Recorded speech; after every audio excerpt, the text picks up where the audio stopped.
Usually when I hear AR platform, I run. And that has absolutely nothing to do with the fact that I don't respect them, because I sure do. But more often than not, that's just because the market's oversaturated, and you can guess that 90% of the population is just going to be using them. Unpopular opinion, I know, roast me in the comments if you need to, but we're finally diving into what is known as the MWS system, and starting a build series that'll hopefully allow me to create an AR system that I don't think just looks boring. Now, for the larger majority of you that already know what that is, keep in mind I'm going to treat the rest of this review like I'm talking to somebody who doesn't.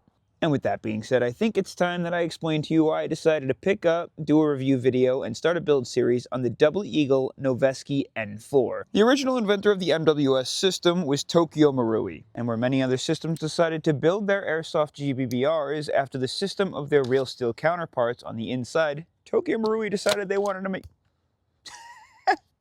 Tokyo Marui went the route of creating internals inside of their AR platforms that function specifically for Airsoft GBBRs, which means they don't look anything like their real steel counterpart. And with that came Tokyo Marui's ever so famous MWS or Z system. And ever since its introduction to the Airsoft market, it quickly became recognized as the most efficient, most effective, and most reliable Airsoft GBBR system ever made. And where I promised you we will dive into the specifics of all of that later, and I'll show you exactly how that functions and why it works so good. What I have for you today is the Eagle Noveske EMG MWS System N4, and why I picked this up is because it is a clone, one-to-one replica of the Tokyo Marui MWS system.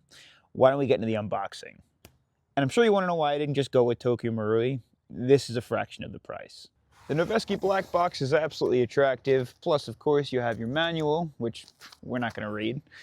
Covered by a sheet of foam is everything that we do want, and you can see tightly packaged are the replica, the mag, and a couple extra accessories that are really cool, such as the cleaning and unjamming rod, which is always welcomed and appreciated, a setting of 2 front and rear polymer iron sights, plus the hardware to install them, a gas blowback speed loader adapter, and something that drastically increases the unboxing experience is a PVC patch to match the replica, which is really cool. I think more companies need to start doing this, so great job, Eagle. Before we dive into the general AR features a little bit further, there's a couple things that I want to mention. This is not the flash hider that's going to come with it. I actually put the orange one that was sent to me through eVic up for adoption, A, because it's gunky, and B, because it's legal. Also, these come in... Relax. These come in 3 different variants, the V1, V2, and V3. It's kind of weird that eVic still stocks the V2, but you could tell because I'm rocking a D-mag. And I think another way to tell is the black stop-on-empty trigger is supposed to be orange, as well as the shiny black glossy bolt. They come in different variants, silver V1, black and glossy V2, and then I believe the matte black is the V3. Now, first off, the general build construction, everything is unbelievably rock solid. There are no wiggling, wobbling, rattling of any of the parts. It's almost like these are tension fitted and would not separate even if you tried. Something else that's really cool is all the genuine Noveske logos and the 300 blackout logos that you're going to find littered throughout this entire replica. And that is because EMG holds the license for the Noveske logos, and Eagle produces the replicas. Now, if we check out this chonker of a stock that I am going to rehome soon, we got a rubber butt pad, big polymer stock, 5 different adjustment positions, ambidextrous QD points. Something really cool is they also designed their own variant of the Magpul K2 grips. So you get like an aftermarket Magpul K2, and it's super comfortable. Charging handle, you'll notice, has the Noveske logo, and it also says super badass charging handle. Kind of ruined by the for Airsoft only, but both sides will raise that clip so you can pull it from either side or both, whatever you'd like. When it comes to all your controls, it's very simple. Your mag release is not ambidextrous. It is only on the index finger side. Your bolt release is not ambidextrous. It is only on the left side. Your fire selector switch is not ambidextrous. It is only on the thumb side. And then the trigger, check it out. Straight wall. Very minimal over travel. Reset's aggressive. I mean, it's an AR trigger, and that's probably one of the best ones I've ever felt, at least for Airsoft. Check out the auto. There should be no reset. Yep, and then you got to set the hammer in order to drop it in the safe. Your trigger will go nowhere. All of these logos, Noveske stamps and everything are just so nice. As well, I also noticed there's some Noveske stamps on the 2 takedown pins, which just, I think, adds to the overall value. As well, the handguard is super tight, ton of M-lock sides and bottom. Your rail is massive, and it also comes with a 14mm counterclockwise thread. I will say, in terms of the barrel, it doesn't look bad. I just kind of wish it was black. I think an all complete blackout would look stunning, especially even if the dust cover was jet black too. It would just look mean. The iron sights, I mean, it's nice that we have them. They're super cheap, and you can tell they're a little wobbly. I don't think you're gonna have a hard time holding 0, but again, they're wobbly. You can adjust them as well. You can drop it down for a slightly larger aperture. And then the front sight is elevation adjustable just by a small dial. Also pretty loose. And of course the mag drops in very well. It feels like it belongs there. There is very minimal movement front to back. A little bit more movement side to side, 0 movement up and down, so we should have a pretty solid gas seal. And if we take a look at the mag, we got beautifully thick feed lips, a curved gas router, your bolt stop on empty, gas release valve, fill valve. Yeah, you know, I don't know why. I just really do not like the look of the fake bullets ever on any of these. Kind of just wish that was like grayed out or black. Now the hop-up's kind of funky to adjust. You're going to want to go ahead and lock the bolt back. And you can see, I don't know if you can see, let me get a light. All the way up inside of the bolt housing, there is a small adjustment wheel that you can use to adjust the hop-up. It's probably easier to just open this up, but it's up at the ceiling. Just folded the entire thing in half. You see that wheel up on the left? That's how you adjust your hop-up. I don't know if you can hear it, but it does click in place. Kind of a weird place for it. I almost would just prefer a TDC. It's time to shoot it. So we got the mag. I'm going to fill it up with gas. For the majority of this video, we're going to be using red gas. This is from Lancer Tactical. It's technically high pressure gas, but it's the equivalent of red gas. We'll fill this guy up till we can't hear it anymore. Kind of going to overfill it a little bit just because we want to see if we can get the most possible gas efficiency out of it and see how it handles.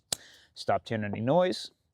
And we'll run the T238 speed loader loaded with 0.25 gram BBs just because that is all I have.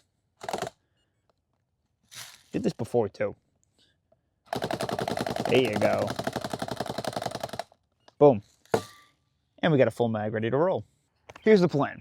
Just want to feel how it shoots, check out the recoil, check how it functions, and of course, we're going to check out its gas efficiency. Now, I've heard these V2 D-mags aren't the best. They definitely do better with the V3s, so maybe I'll pick those up in the future, and we'll even do a compatibility video and see what kind of mags this thing can take, but it should be able to take any MWS spec mags.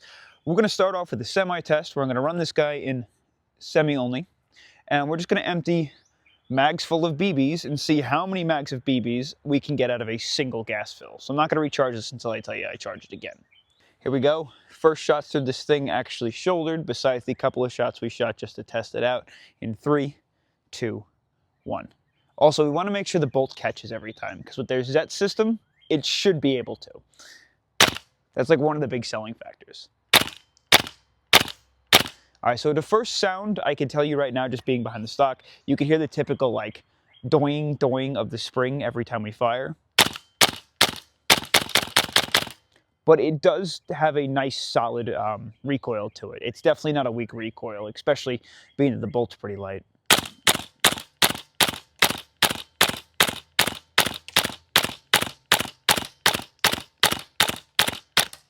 That trigger's really nice. We did lock back. Let me just fill this with BBs again. Now we are cooking at about 45 degrees today, Fahrenheit. So it is a little cold, but I imagine these mags have a pretty large gas reservoir, so hopefully we get through 2 of them. Pop the iron sights up. And of course, there's just no cooldown. I'm just filling this and going.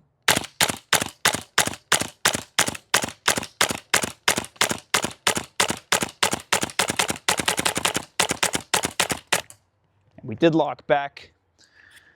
Let's fill it a 3rd time. I will say, it feels great. We're getting a little soft now. Still shooting off mags to a good distance. That's it. And we're all out. So that was 2 mags, maybe 2.5. So it's been like a 5-minute cooldown now. I'm gonna flip this guy in a scary mode.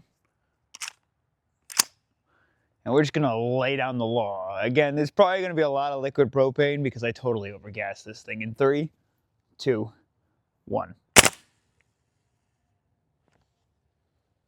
Interesting. That is not what you like to see. Our nozzle got stuck, like the upward position. Let's try that again. Is that supposed to happen? It really doesn't like the, what the how's the semi work? Semi's fine. Okay, the bolt locked back. Having a lot of frost. I don't know why that happened. Interesting. All right, I'm gonna fill this guy again. So here's the thing, someone in my comment section did actually mention when we unboxed this thing and took like a first look that the full auto switch on this guy doesn't work the best with the V2 mags and does a lot better with the V3s. So that's just something that I guess we're experiencing together. Try it again. That time worked. Oh, there were still some BBs in there. I just shot this into the sky, but we did lock back. Let's fill it again. Still the same gas fill. It just really didn't like the amount of gas that was in there, and it just got stuck up, I guess. Click, clack, boom. And that's it. Okay, yeah, note to self, you're gonna run full auto on this thing, and you got the V2 mags at least, just like a 7 to 10 second gas fill. Don't go more than that. Now, I do want to see if we are going to be CQB ready, or if I am restricted to outdoor until we get an N pass. We're set up for 0.25 gram BBs, like we'll be using, and I have a brand new filled mag with some gas, and it's been sitting for a little while. And you know, the hop-up is engaged, so we'll be getting the maximum amount of friction on the BB to make sure that we get the right reading, and we'll just kind of fire like 10 of them through and see what the consistency is and what kind of power we're working with. Let's try to hold this stable. Here we go. I think that read the gas that went through. We're at 195 FPS. No way. I'll just back up a little bit. Yeah, okay, we're getting up there now. So 244 FPS at 0.69 joules. 249 FPS at 0.72 joules. 255 FPS at 0.76 joules. 252 FPS at 0.74 joules. 254 FPS at 0.75 joules. 253 FPS at 0.74 joules, 255 FPS at 0.76 joules, 255 FPS at 0.76 joules, 259 FPS at 0.78 joules, 256 FPS at 0.77 joules, 258 FPS at 0.77 joules, and 259 FPS at 0.78 joules. So as you can see, grouping wise, we got like a, I don't know, a 4 to 5 FPS differential, but it's pretty dang consistent if you ignore the bottom ones that obviously I was reading all the gas. So yeah, it's totally CQB ready.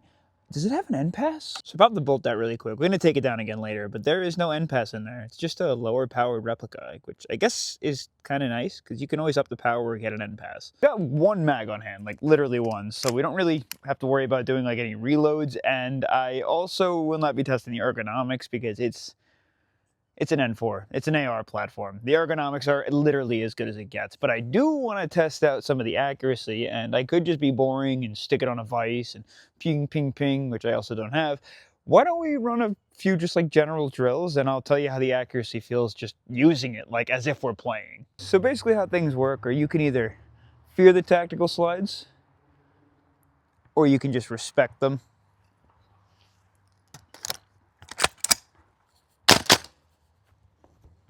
Oh, the bolt got stuck.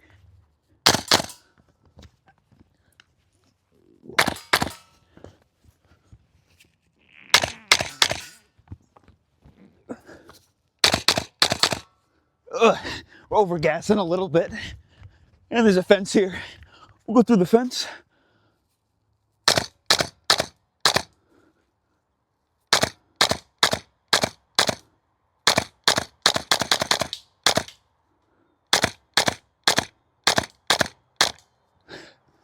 losing a little power.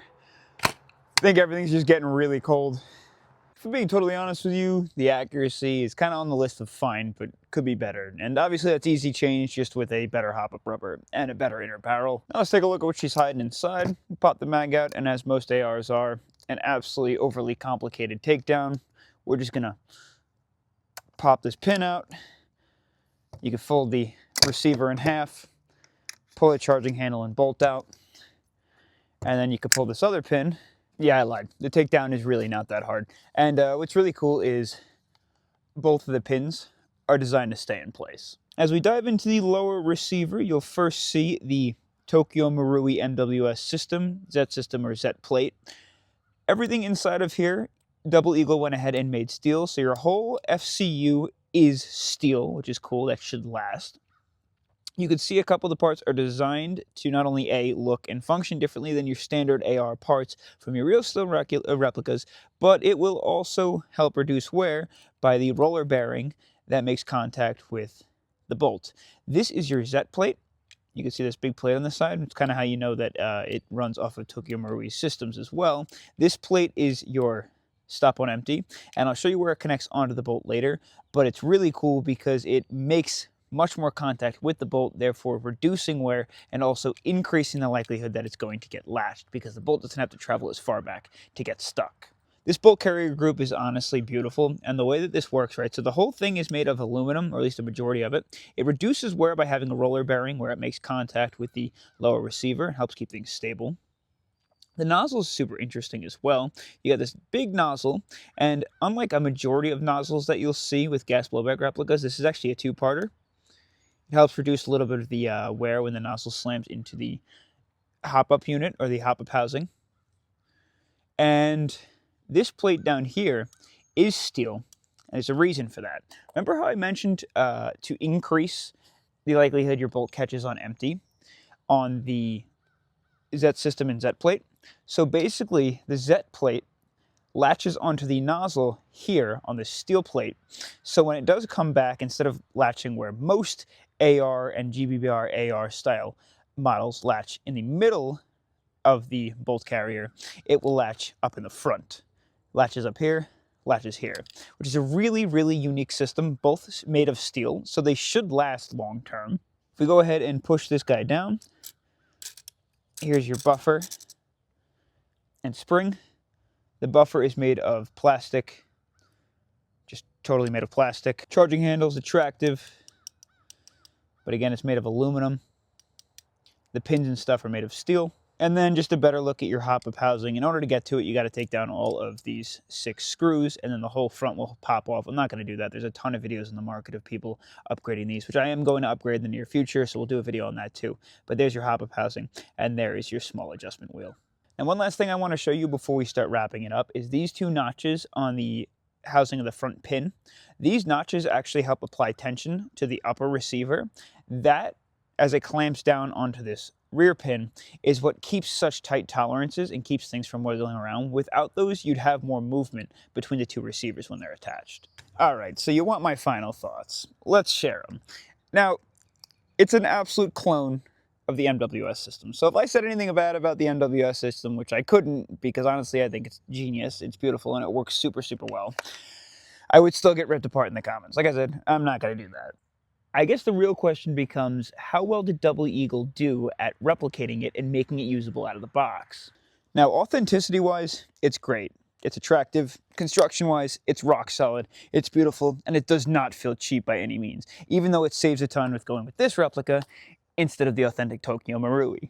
The gas efficiency, it's there, even though I've been told a couple times that I have the V2 mags, which aren't as good as the V3s. It still runs well, and just to hear that it could get better, and you could even just run like Tokyo Marui's mags on these if you found these aftermarket too, so the gas efficiency is pretty solid. When it comes to chronographing, it's definitely on the lower power end, but it's perfect for CQB, and especially in areas or places where they have restricted FPS. Plus, its consistency is honestly really impressive for a GBBR. Now, internally, it's quite literally going to last. And even if it isn't going to last, which again, like I said, it is just built really, really well with extremely strong materials. But the market is just absolutely littered with aftermarket parts for the MWS system, so if you did have to upgrade or get anything else to replace it, you easily can do that. Now, aside from the fact that I've barely put 500 rounds to this thing, the main flaws that I've noticed right off the bat are its accuracy are really not that great. I personally think that it's a super easy fix, just an extra bucking and an aftermarket inner barrel, but it would be nice to see if out of the box this thing was partnered with a platform that makes better hop-up buckings, you know what I mean? And of course, my only other complaint is the fact that still, if you buy new, you could still come across V2 or V1 mags. I feel like we should probably update that by now, but I guess I'll have to source better ones. It's been an absolute blast hanging out with you guys as always. If you've already forgotten, I have patches now. It's a great way to support the channel. I'll see you guys on the next adventure. Peace.